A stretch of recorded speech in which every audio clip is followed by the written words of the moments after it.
teman-teman Bali Sruti, di sebelah saya sudah ada Ibu Herlin dari Sentra Mahatmia Bali dan kita akan berbincang terkait dengan tindak pidana perdagangan orang atau TPPO.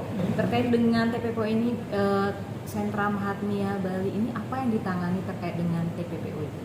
TPPO sebenarnya kita berbesarnya dari Kementerian Sosial dulu ya. Dari Kementerian Sosial itu mempunyai 2 RPTC, itu yang ada di Jakarta di Bambu Apus dan Tanjung Pinang. Misalnya dari luar negeri, dari Kemenlu itu ditaruh di Jakarta dulu nih, gitu. Nanti setelah itu baru disebar ke masing-masing sentra. Karena di Kementerian Sosial itu ada 31 UPT. 31 itu ketika misalnya kayak kemarin, di Sentra Mahatmia itu ada yang perlu di sekian orang, 19 orang. Jadi kami dihubungi dari sana, kami menjemput ke sana, ke Jakarta, bahkan kita ke Tanjung Pinang juga menjemput, baru kita antarkan sampai ke rumahnya. Disitulah kita lakukan asesmen dan semuanya lah sampai pemberdayaannya seperti itu. Oke. Jadi pada intinya Sentra Mahatmia ini menangani korban TPPO, pemulihannya atau bagaimana itu? Pemulihannya semuanya, dari aspek fisiknya, psikisnya sampai pemberdayaannya. Jadi kalau bantuan TPPO biasanya kan pasti kondisi psikisnya udah benar-benar benar-benar terganggu. Kita itu lakukan di RPTC tadi itu dilakukan untuk asesmen dulu, untuk pemulihan psikisnya, fisiknya diajak olahraga, diajak psikis, dinamika kelompok, bermain, bercanda itu ini banget ya gitu. Habis itu nanti setelah itu baru di asesmen apa sih yang menjadi kebutuhannya, karena TPPO itu kan memang usia produktif. Jadi kerja. Kebanyakan yang memang usia produktif ini menjadi korbannya gimana? Iya banyak. Ya itu kan yang dari yang muncul itu memang usia-usia produktif yang sebenarnya masih bisa bekerja gitu. Sayang banget ya kalau misalnya hanya ditangani fisiknya oke, sekarang udah sembuh nih dari penyakit misalnya gitu. Psikisnya udah bagus, tapi dia kan punya keluarga yang harus hidup.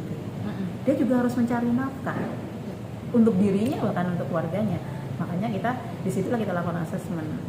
Kiranya apa nih kewirausahaan yang cocok dengan dia, potensi daerahnya seperti apa, dukungan keluarganya seperti apa, dukungan masyarakat, dinas sosial dan semuanya harus komprehensif. Kalau Sentra Mahatmia Bali ini khusus menangani yang di Bali aja? Kami punya dulu 16 filter, sekarang 14. Itu seluruh Bali, kabupaten 9 dan ditambah 5 kabupaten di Jawa Timur. Kalau terkait dengan hasil asesmen tadi yang Ibu sampaikan, ini kan apa sih yang menjadi kebutuhan dasar daripada korban? Seringkali apa ini Bu yang menjadi kebutuhan dasar dari korban TPPO? Karena rata-rata bukan hanya ini ya, semua dari kebutuhan fisik, psikis, bahkan ada yang ngeluh, saya udah nggak punya baju sama sekali. Sandang pangan itu kan kebutuhan dasar. Iya itu harus terpenuhi ya. Jadi gini, kebutuhan dasarnya harus terpenuhi dulu ya. Saat ini kalau misalkan TPPO mau kan kondisi psikis pasti itu ya, udah pasti. Psikis fisik kita pulihkan dulu, setelah itu baru pemberdayaan. Banyak kok yang kita berikan, udah beri bantuan kayak kemarin ternak kami ada ayam, bahkan toko yang tadi kami share foto-foto itu dari pemberdayaan dari kami yang kita berikan. Luar biasa Bu ya, berarti ini memang para korban ini diberdayakan lah pada akhirnya ya. Tapi terkait dengan kepulihannya ini apakah berhasil sejauh ini untuk para korban itu untuk pulih secara fisik maupun psikisnya yang ditangani oleh Sentra Mahatmia? Bertahap ya, bertahap itu karena ketika kami tidak turun satu kali terus selesai, enggak juga. Banyak yang kita temuin ketika dengan kondisi di RPTC gitu kan, itu masih kayak diajak ngomong nggak nyambung, masih bengong gitu kan.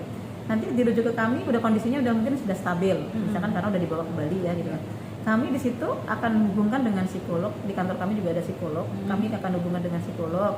Misalkan dia membutuhkan psikiater, dia harus dengan psikiater karena butuh terapi ya. Jadi ibaratnya gini, dia tidak akan bisa diberikan pemberdayaan kalau kondisi fisik sama psikisnya belum pulih, belum stabil, ya kan? Misalkan diajak ngomong aja masih bengong. Masa kita mau udah buka toko aja di sini, nggak akan nyambung.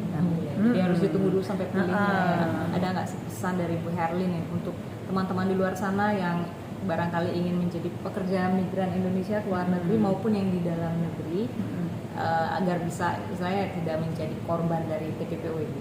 Rata-rata TPPO juga udah berpikir panjang ya, untuk ini. Tetapi kondisi keadaan keuangan, kondisi keekonomi mereka yang memaksakan dia harus begitu.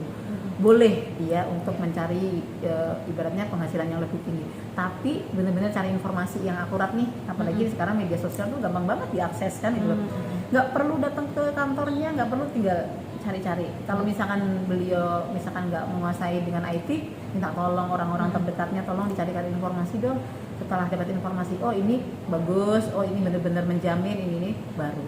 Karena mereka pasti menginginkan hidup yang lebih layak dibandingkan sebelumnya. Baik. Itu.